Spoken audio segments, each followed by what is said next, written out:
Hey there, Mark Brown. So I've been reflecting on doing this for 20 years, over 20 years, and you have as well. What were those game changers where after you learned this, after you had this idea, this thought, everything was different? 7 game changers. Mark, Yes. what are your thoughts? Listen, I cannot wait to share these because, so many speakers are kind of struggling right now and they're going through the motions.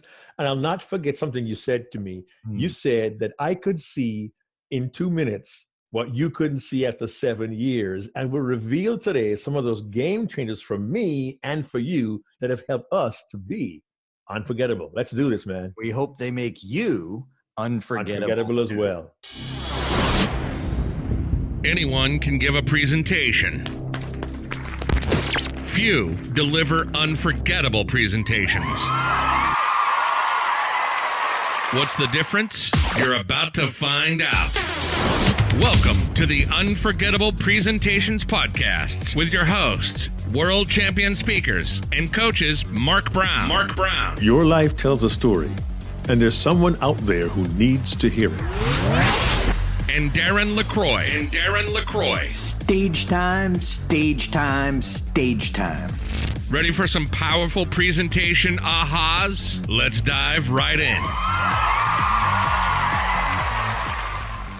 Oh, Mark, I just love the idea, the concept of game changers. Like, that's just like, bam, I think that's what everybody wants.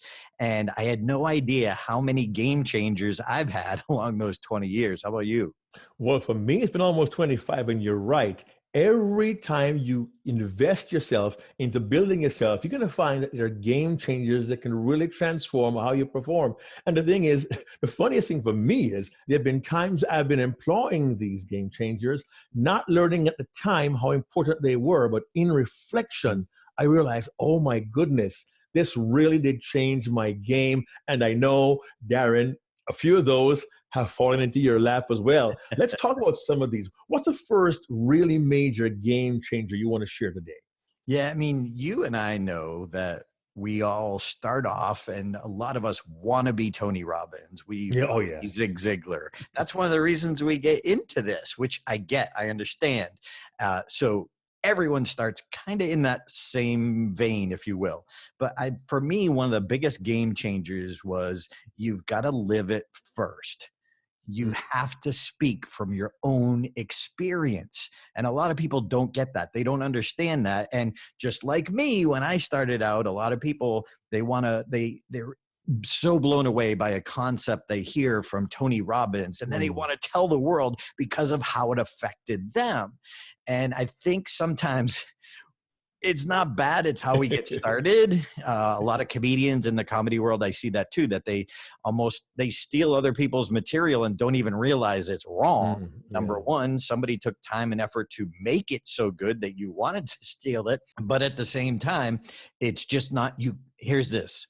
You can't regurgitate and be world class. You can't regurgitate and be world class, Mark. That is so well said, my friend. And it's true. You start off and you're green, you're new, and you hear something you like. And I confess, I was telling stories I'd heard.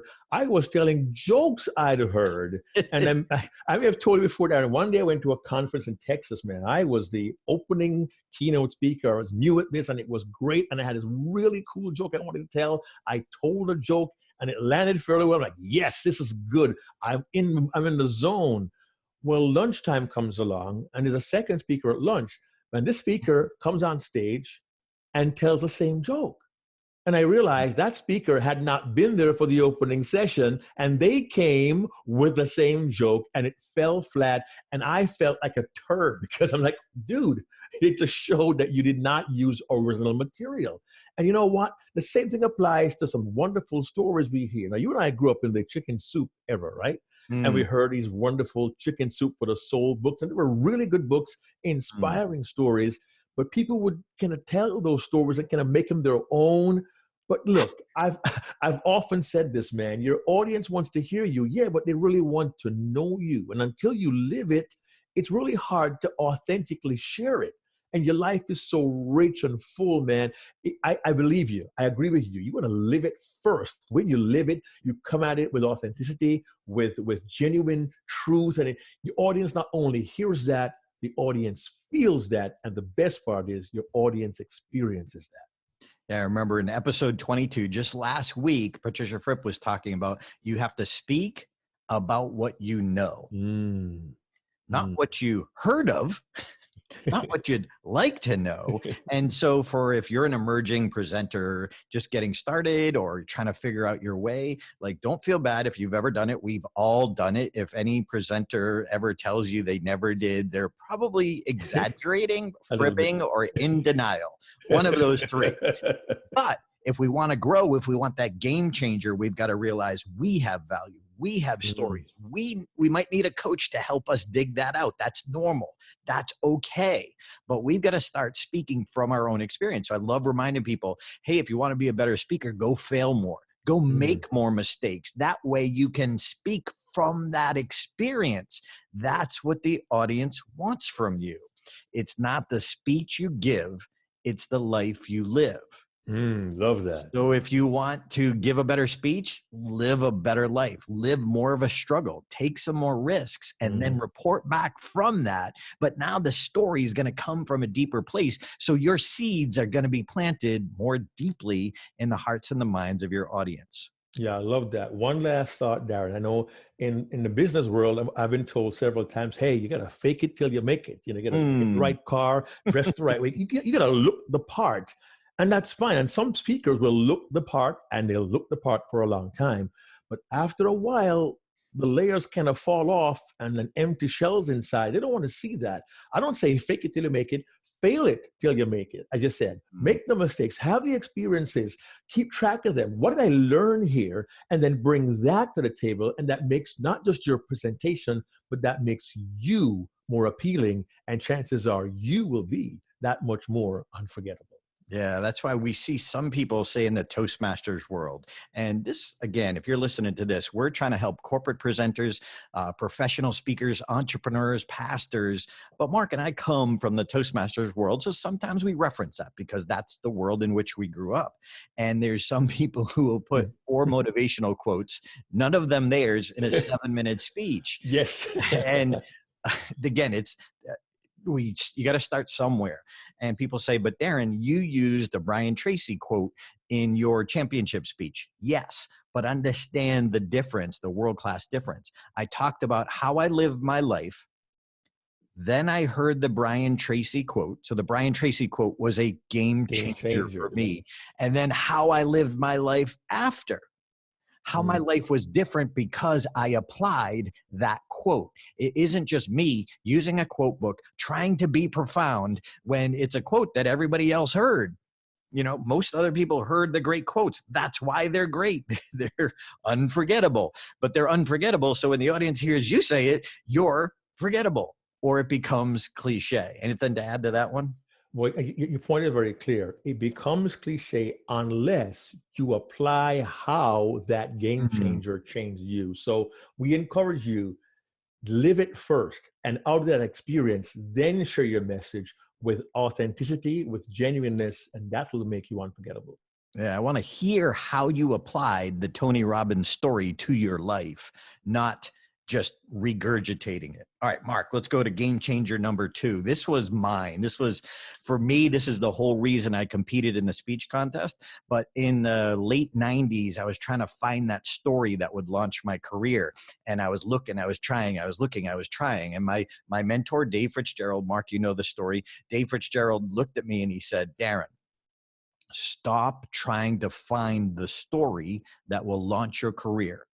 And instead, take the stories you already have and make them so good, someone will pay to hear them. I had to stop and process that because I thought I had to find it. Well, it was a game changer for me to realize I had to take a story and then what do I need to add? What do I need to take it out? What's missing? How can I make this story world class? I didn't know how to do that until, of course, I met Mark Brown. Oh, God.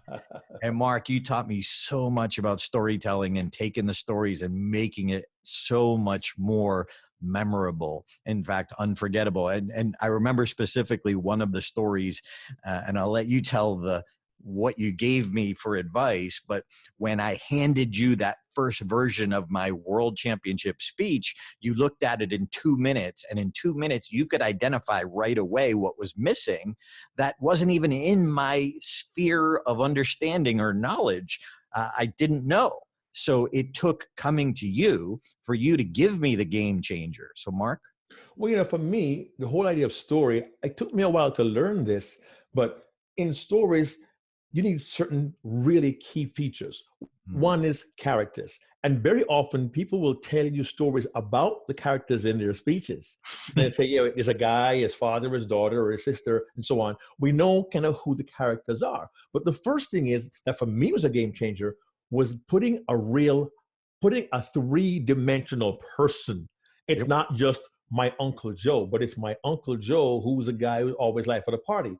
He's the guy who drinks too much, or he's the guy who tells the funny jokes. So the audience began to see Uncle Joe not just as a name, but it began to frame a person. And the really cool part is they begin to see someone they know who might be like Uncle Joe, and they feel this affinity towards them. And all of a sudden, they find themselves inside the story. And that was really one key thing. And not only having the characters, but the characters speak. And Darren, how many people say, told me that, they talked about the other, we're like, whoa, stop. You're literally telling me a story, but are you reliving for me a story? And how did that affect you when I say don't just tell it, but relive it? Don't just give us narration. There's one key component that we talked about, and that was adding the dialogue, having that conversation. Telling the story through dialogue. So the first version of it, when I handed it to you, sounded like this. So it was about telling my parents I wanted to be a comedian. So in version one, it was, so I went home to tell my parents I wanted to be a comedian, and they were speechless. They didn't know what to say. Blah. I didn't really go blah, but no, I did. Now looking back, this is me. Boring. So what Mark helped me do is bring me to the moment where I actually told my parents. So instead of me narrating, telling you about the moment, I actually bring you to the moment where it turned into in my final speech. So I went home all excited. Mom, Dad, I want to be a comedian.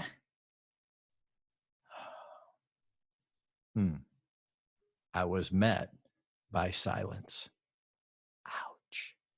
And to me, just even, Mom, Dad. So in narration, I would say I was all excited. But when you deliver the words with emotion behind them, you have to say it. The audience is more likely to feel it, which takes it from a good story to a great story, and it becomes more emotional for the listener. Yeah, there's one other part that you and I talked about, Darren, when you were doing that speech contest back in 2001, and it was the concept that sometimes the best dialogue is nonverbal, in that when you can show the audience what happens as opposed to telling them what happened. Well, she did this or he said that. And there was one point in your speech where you're going to tell the audience what happened when you're doing this comedy bit and it wasn't going very, very well. And you were telling the audience how everything worked. And you told the audience what the lady did. I said, Darren, don't use dialogue. Don't just tell us there, show us. And the difference for you was a game changer. And you can tell by the audience reaction. And, kind of, help us to see that real quick. That little scene there where you had the lady behind you doing the mimic thing, so we can kind of visualize it. Sure. So if you've ever seen Whose Line Is It Anyway, or an improv show, there's an exercise or a game, they call it, where someone stands behind someone else and they put their arms behind their back, and the person behind them puts their hands in front. So one is telling the story with their hand gestures and the other person is telling it verbally. So this was true. When I was bombing one night, I went for my surefire bit and I brought a woman up from the audience to stand behind me, and I do this bit.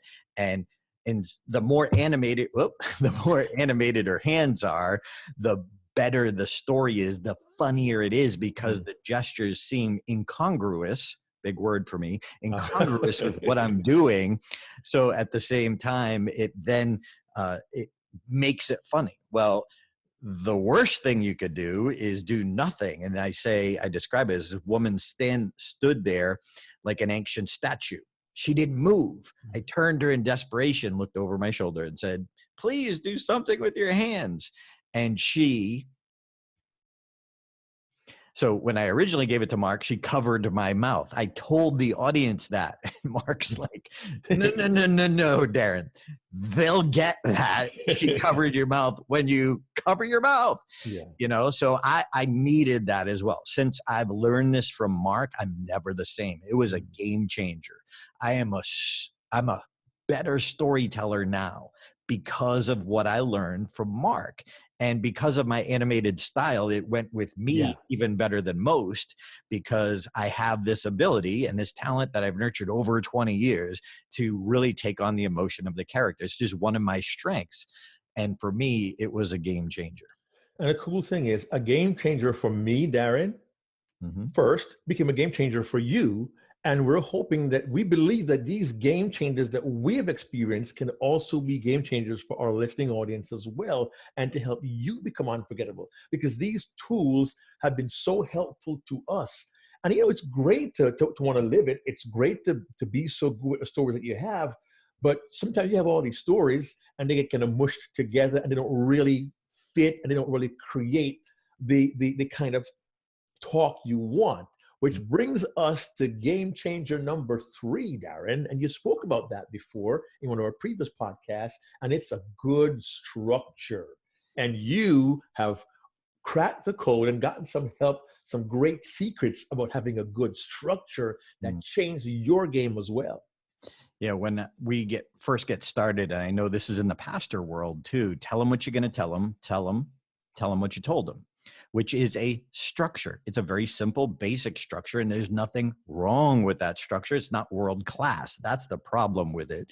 And then I started hearing from a lot of great speaker, teachers, mentors, tell a story, make a point, tell another story, make another point, tell another story, make another point. And that's better, but it's not world class. Why? Because we're not organizing the stories to work together, to unite for one clear, strong message. So again, that's like middle act advice. So in my world, opening act, middle act, and headliner. Opening act, tell them what you're going to tell them. Middle act, tell a story, make a point. And it wasn't until 2001 when and I had heard Patricia Fripp say this before, I just wasn't ready for the game changer. But when she put a visual up of her story structure, her world-class story structure, I could hear the choirs of angels, Mark. I instantly got it because I had been a speaker for 7 years. So I had a lot of learning, but it didn't all come together as that game changer until I saw her visual. And now you and I teach not only pastors how to create a sermon that sticks based on that structure with Patricia's permission, but also you and I do a 2-day event called Unforgettable Presentations. And that's kind of what birthed this podcast, that we love this. We have fun with this. And this is like our ninja skill as well as our passion, helping people who get that privilege of the platform. What's really cool is I remember one of our clients had said she had hit the wall. And then she found out how to do it. Oh my gosh, it was such a relief. And just understanding how structure can change that. Having our conversation with pastors also, after only a couple of weeks, you're hearing them say, oh my gosh, we were never taught this in seminary or in school, how to create this kind of structure. So we're helping all kinds of people having the right structure, and a good structure for us has been a game changer. And we're thrilled to share that with our friends and our clients and those who work with us as well. It's really, really key. And Darren, having a good story, having a good structure, having the idea of really being excellent and giving a presentation that the audience remembers, that's all great. But it made me think of a game changer that we both had to really think about. And I want to classify as number 4 right now. That's a mindset. A mindset that gets you ready to present, not just, okay, I got to give a speech right now. I'm going to forget everything else. I'm going to go on stage and deliver the speech. But it's really much bigger than that. It goes to things like, why do I want to make this speech? Why is this message important? How can I best serve my audience? And the thoughts that go through our head, not just before we present, but before we prepare, as we get ready, when we get to the stage, and afterwards, what do we do? What do we provide afterwards that will not only support what we've done before, but really help our audiences to take that and move forward in their own careers as a result of hearing it. It's not just one thing. It really covers the broad spectrum of the speaking experience. How do you handle the whole mindset thing? Well, if mindset is a challenge for you, if you freak out 5 minutes before you present, go back to episode number 12, where we have a whole episode just on mindset. But we say skill set without mindset will leave your audience upset. Skill set without mindset will leave them upset. So what do you do? How do you handle that? So I have 4 questions that I ask myself right before I go on stage. But like you're saying, Mark, you've got to have this mindset before you prepare so that you prepare better.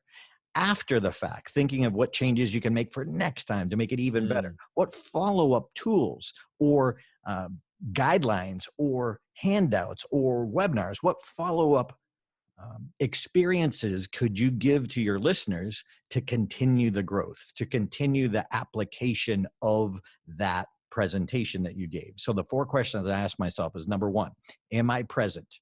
Am I right here, right now with this audience? Number 2, what is my intent? What is my intent? And it should be audience focused. Number 3, will I have fun? If we want the audience to have fun, then it starts with us. And then the 4th one, who came from Willie Jolly, another episode, one of our mentors, someone who helped us early on, he said, ask yourself this question.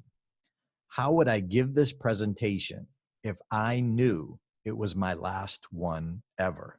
And these 4 questions ground us, get rid of all that noise in the background, and laser focus us on that presentation for that audience in that moment, in the situation, under that setting, to deliver the best we can under those circumstances.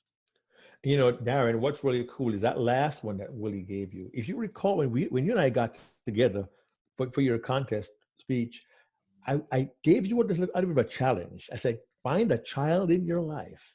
Think about this. What message, if you were to die tomorrow, what would you tell that child? What advice would you give that child? Because you were trying to laser pinpoint the exact message of your presentation. And when I gave you that little exercise, I said, Darren, don't answer right away. Take 2 days and really think about this with the mindset of, I want to give this child my best. Tell us again what you went through in your mind as you did the exercise. Well, it forced me to go deeper.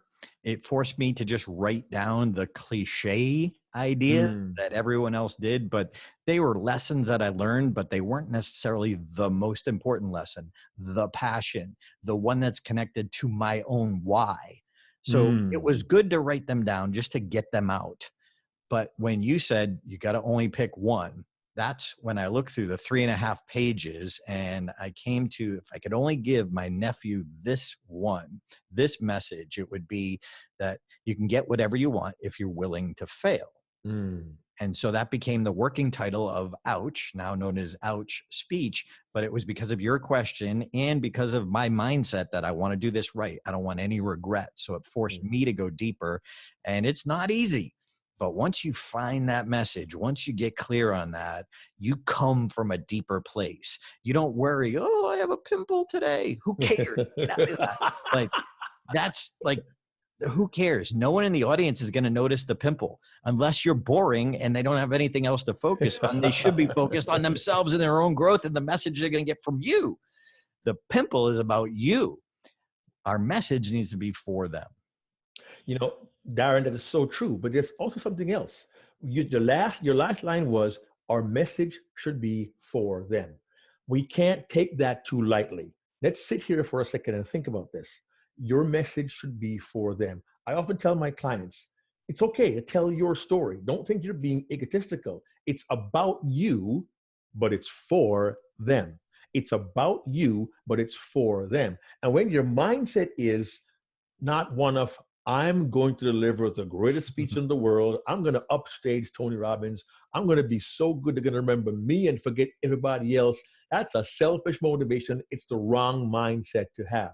I said to you, Darren, when you were competing, I said, Darren, you have the privilege of 2,000 lives for 7 minutes. What will you do with that?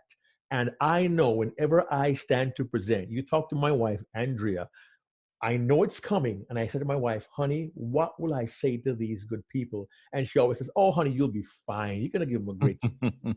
But I go through that ritual with her because deep down, I know I want to serve my audience. It's not about me. If I'm thinking about, oh, my button on my jacket is not perfectly shined, get over yourself, okay? You're there to provide a service and to bless the audience.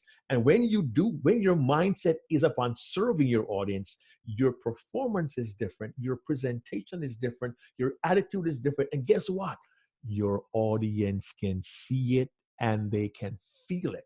So the mindset must be, how can I best serve my audience, be they 20 or 20,000? And I will go to my grave proclaiming that. That's a key part of having the right mindset that will make you unforgettable. So if that's important to you, you're working on that. Please go back to episode number 12, where Mark and I do a whole episode just on that.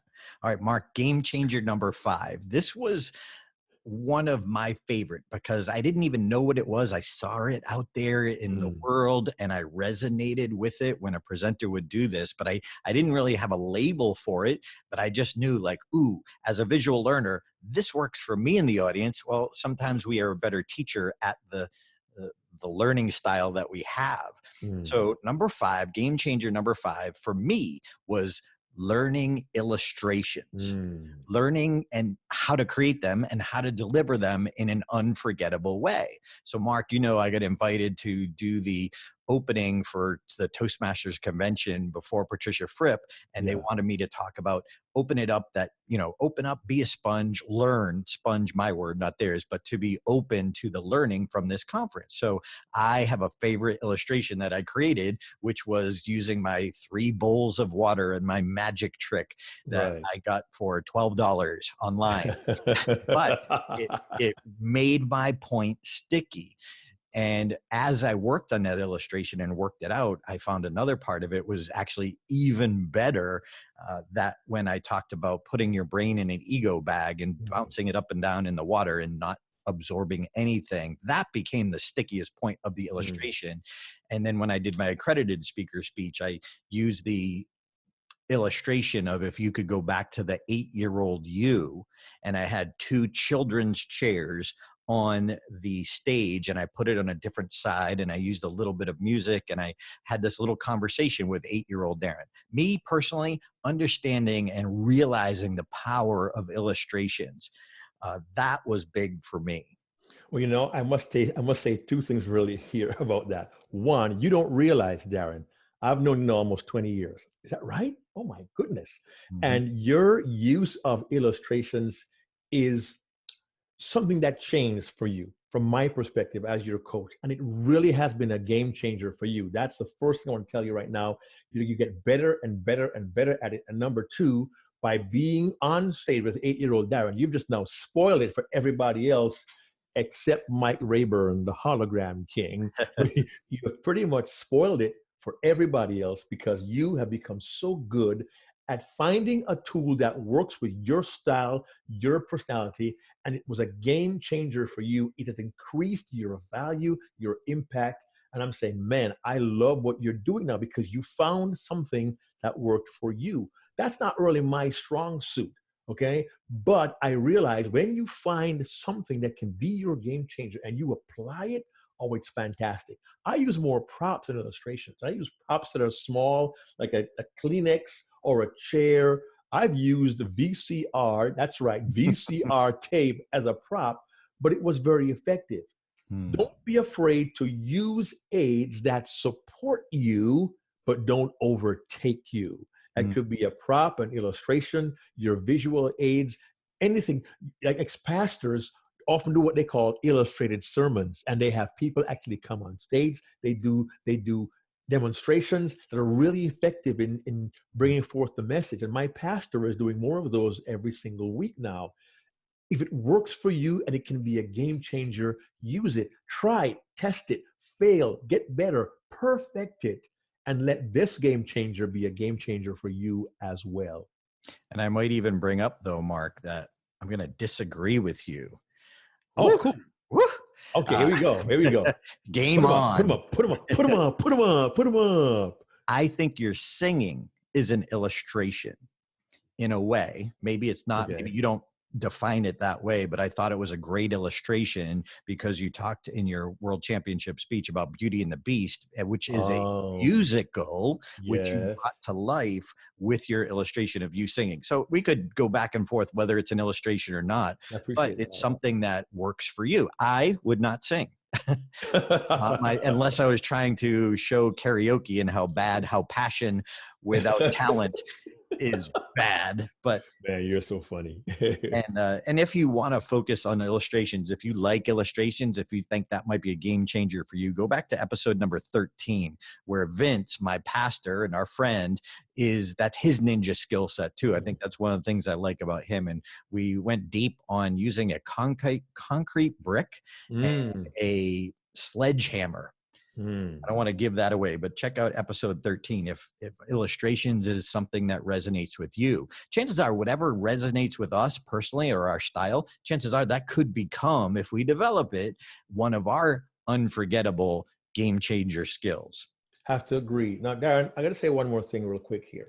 I know people tune into our podcast and they hear about unforgettable presentations, and most people think it's about, a 45-minute keynote or a 30-minute speech or a Toastmasters speech. We want our friends to understand we also want to support those who do longer programs, 2 or 3 day workshops, because you and I, we do 2-day programs every year several times. And one of the game changers for me, venturing into the world of longer workshops number 6, if you're keeping track, number 6, that's right, because my background is keynotes. But thanks to Darren, the student became the teacher, and we got to do more 2-day programs together. And number 6 is, what are the game changers that really help me to function within a 2-day workshop environment as opposed to a 35 to 45-minute keynote? And I learned that instructions are the heartbeat of workshops, not just instructions, but very clear instructions. In a keynote, I don't need to do that. I just do my thing. But in a workshop, it's a different environment. And you are so much more better at this than I am. Tell us your perspective on number 6. Well, since I've done workshops since 1998, I did learn it the hard way. I would explain an exercise and then send the audience off to do it. And I would see half of them confused. What does he mean? What did he say? How do you do that? So I learned it over time. But when I got it, when it finally sunk in that, look, training is different from a 1 hour or 45-minute presentation, vastly different. And so it was only a couple of years ago that the game changer hit me, and I realized stories are the heartbeat of a 1-hour presentation. Instructions are the heartbeat of a 2-day training, of a 1-day training, of a half-a-day training. Because if we're going to get them to do something, the something is the experience that will give them the aha, that we can do, as Ed Tate says, a debrief on the experience. Well, if the experience is the wrong experience, or if the experience is confusing, well, then it's because our instructions were not clear. And just like you and I say all the time, Mark, if the audience isn't clear, it doesn't work for them. It doesn't matter how good, how passionate, how energetic we are. The clarity of the message is so important. So for 2-day training, the clarity of the instruction is actually even more important because they're about to do a exercise or an experience. And what's cool is we got to learn also from our buddy, fellow world champion, fellow CSP, Ed Tate, and that is his ninja skill, the workshop. And having learned from him and getting to work with Darren, the idea of being very clear with instructions, I'll tell you when that became a true game changer for me. It was 2016 when Darren and I were hired to do 2 days of management training for speaking training for managers in Kyiv, Ukraine, in English, for people for whom English was second and third language. It was a wonderful experience. They loved us, we loved them, but the truth of the need for clarity in instruction that came through in spades there in Kiev. We had a fantastic time. But having learned that game changer and applied it before we even began to market ourselves internationally was so helpful. And Kiev was an experience I will not forget because everyone got it. Everyone got it. And the game changers worked for us. Darren, any memories of Kiev? Yeah, I think also in retrospect, the clarity of our instruction was so important. So you and I spent a lot of time going over the workshop, going over each point to get it clearer. Why? Because for several of the executives in front of us, English was not even their first language. Right. So they had to also translate, which muddies the water a little bit. So you and I had to be super clear, but it was so much fun. And seeing the ahas in the audience's mind, that's what you and I love. And that's why we do what we do at this level. It's fun for us. And it's kind of silly for the rest of my family. They don't get why it's fun for us, but that's okay. They have their place, their skills. We have ours. So Mark, let's go to game changer number 7. Go ahead. Game changer number 7 is this. Simply put, your story matters. And I don't want to jump away from workshop just for right away, Darren, because you and I have also done these workshops for companies in America where they want to tell their story from a corporate perspective. We did one in California several months ago, and we wanted to understand, even in business, your story matters. In Ukraine, we got the participants there, managers, to tell their stories in English from the platform when they began kind of closed off. I'm not going to go on stage. I'm not going to speak. But with our support and help, they began to tell their stories in English from their platform. So we've seen it happen in the USA and abroad as well. We speak all over the world. And when people are able to embrace the truth that their story matters, what happens is more of them begins to come out. They speak less of the famous people like Barack Obama, Mother Teresa, Martin Luther King. We hear all those stories. But as they begin to share their stories and their experiences, we see the audience begin to lean in. That had to hit me first. I mean, when I was competing in 1994 for the first time in Toastmasters, I was going to do this great speech about the power of words, and I was going to quote Winston Churchill, "We'll fight them in the fields and fight them in the house." And a dear friend, Mark Laverne, a fellow Toastmaster speaker, pulled me aside and gave me this game-changing advice. He said, "Mark, you don't want to hear about Churchill. Your story is important. Your story matters. Tell us more about you and your experience." And that was a huge game changer for me. I went to that contest, the World Championship, and I did not win a trophy. But I had gained such an understanding that 1 year later, and one mentor, David Brooks, world champion 1990, later, I was a different presenter on stage in 95 than I was in 94. And that one truth became a game changer for me. Since then, I won the world title. Thankful for that. But ever since then, I've been telling my stories and teaching people how to tell theirs in more powerful ways. And Darren did just that in 01, told his story, his experience, his failure, his lessons learned, his life change. And he has been transforming the world as well because he understands. And we want you to understand that your story matters. Darren. And you've got a great quote about that, Mark. Your life tells a story. And there's someone out there who needs to hear it. Not wants to hear it, who needs to hear it. Your story matters. Yeah, one of the biggest challenges you and I see out there, especially for emerging presenters, is they don't believe in the value of their own stories, and they don't think they have any of their own stories. If you want to see how to do that, you can go check out storytellingwebinar.com. It's a free webinar that Mark and I have offered. You can go on anytime, but storytellingwebinar.com. Go check that out because you will see you have more stories than you ever thought possible right inside you. But a lot of people don't know where to look, or they devalue their own value in their own stories. And it's really the fact that they got to find them they've got to pull them out, and then they've got to work on them. Just like we said in Game Changer number 2, make your stories so good someone will pay to hear them.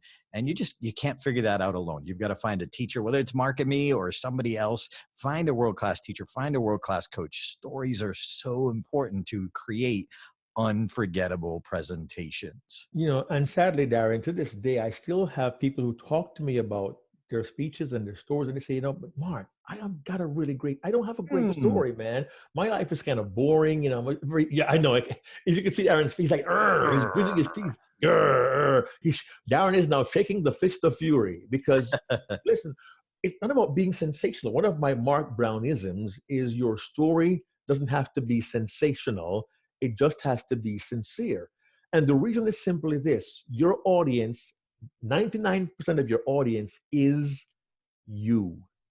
And your story will connect with them. It'll resonate with them. And they'll say, yes, she knows what my life is like. Yeah, he understands my experience. And because of that commonality, then they will be more ready to listen to you. They'll remember what you said. They'll respond to what you say. They'll do what you ask them to do because they see that you and they are that much more similar. Not all of us are going to cut our arm off in a ravine somewhere or, fly to the moon. Or we don't all have these sensational experiences, but the everyday ones that trip us up, desiring to succeed, having a failure in business, having a bad relationship, all of these things people have used and shared and connected. And that's what's important. So don't devalue, as Darren says, please do not devalue your story or your contribution, because that's what people need to hear. Your story matters. Yeah, Mark, 2 quick examples that go perfectly with your quote, that you have a story to tell and someone needs to hear it. So for example, number 1, I was doing a storytelling workshop with Craig Valentine in Australia. And sometimes people put us on a pedestal much higher than we deserve. And this one gentleman, he was a engineer, and he came to us and he said, but I haven't won the world championship. Why would anyone listen to me? And we're like, wait a minute, if you're going to speak how to present better in technical talks, any technical engineer would rather hear it from you than from me. Because even though I have a plastic piece of lucite back there, I've never lived in their world. So this gentleman had a perspective unique to a specific audience that they really want to hear it more from him, because he knows the same challenges he went up to when he's talking to managers or people in the front line. Like, it's a different challenge. So I can't relate to that. So there's an audience out there for you and your story. Another quick example, we talked to Vince about this, but Vince, who's a guy who grew up not knowing God, not even understanding the idea or concept, it just wasn't in his world. And his dad was a con artist and ended up being caught on America's Most Wanted. His dad was a gambler. And so he ended up coming to Vegas, and he realized his goal was to reach people who were far from God. Well, they could relate more to his story than my story growing up with June and Ward Cleaver, in the Catholic world, because we have different stories. But some people need to hear mine. When I talk to people now about, because I consider myself more a follower of Christ now than a Catholic, when I can talk to Catholics because of my background more than Vince could. But Vince can reach people who are farther from God and didn't know it, and they could resonate with his life story because of what it was compared to theirs. So there's that relatable thing. So people with similar experiences are going to relate more to your story than other people's story. Mark, anything else on number 7? Man, that is so powerful. I'm going to let it sit right there. I am so thrilled we get to discuss these game changers. And I would encourage everyone to think about what has changed your game. What can you share with your audience that changed your game, that could change their game as well? Darren? If you love game changers, if you're looking for a game changer to get to the next level, Mark and I are doing an event coming up in Las Vegas. You can join us live or virtual, called Stage Time Live.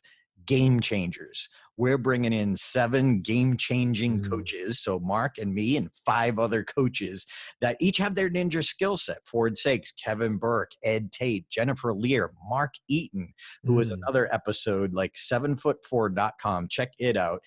He was an NBA All-Star player, but he does a great keynote on 4 commitments. And we're going to sit down with him after he does his keynote. Mark, you don't even know this. We're going to sit down with him and have a conversation about how his game changing happened along the way to get it to where it is now. So again, stagetimelive.com. Check it out. Join Mark and me live or virtually in Las Vegas, because 2 days, one time a year, 2 days, we get all the Stage Time faculty together, and now we're adding Jennifer Lear and Mark Eaton to that mix for this event specifically. So join us. We would love to have you live or virtually connected to us in Las Vegas. 2 days that will be a game changer in your career. Darren, this has been a real thrill for me, and I can't wait to join you for that event with those game changers. And what you I will always learn learn from it too. That's why I love surrounding myself with these coaches. I walk away and I'm taking notes. Watch Ed Tate. Ed Tate will take more notes than any of us. Yeah, he does. And he really is the master of the workshop. I mean, Jennifer Lear, former Las Vegas headliner, Kevin Burke, Las Vegas headliner, Mark Eaton, NBA All-Star. Man, I'm going to be learning probably more than I'm sharing at that event. Because think about it too. Jennifer Lear owns a speakers bureau. Right. Like most presenters who want to do this for a living, how cool would it be to sit down and listen to somebody who's in control of the clients and hiring the speakers that she puts in front of those clients? You know, I sponge as much from her as I can. In fact, I'm building a whole new website based on some of the recommendations she gave me. So she's a game changer for me. Oh, definitely. I mean, Ford Sakes, a business guru and a business game changer. Yeah, we invite you to really think about what will it take for you to be a game changer. And when if you get these game changers and begin to apply them, you can truly be unforgettable. Darren, it's been great hanging out with you today, man. I'm telling you, I'm going to revisit. Do you have any keepers? Well, keepers from today. I love this one. It's not the speech you give, it's the life you live. It's not the speech you give, it's the life you live. That's really, really key for me. One of them is also from Fitzgerald. Stop trying to find that game-changing story, but take the ones you have and make them so good somebody will pay to hear them. That, to me, was game-changing advice. Another one is this: skill set without mindset leaves your audience upset. Skill set without mindset leaves your audience upset. These are key keepers for me from this episode. And I would encourage you to remember one more thing. Your story matters. So tell your story. Somebody needs to hear it. All right. We'll see you on stage or online. Thank you, Mark Brown. Thanks, buddy. God bless. Hey there, this is Darren. I hope you enjoyed that program and you got some great insights from watching this video podcast. Now, we don't put all of them on YouTube like you're watching now. We just put a select few. So if you want to get all the episodes, you can go right now to Apple Podcast. You can go to Google Play, Stitcher, or Spotify, or check it out on your favorite platform. See if it's there for you. But we'd love to have you subscribe. Join us every single week for new content, new stories, and new strategies behind unforgettable presentations. Subscribe now.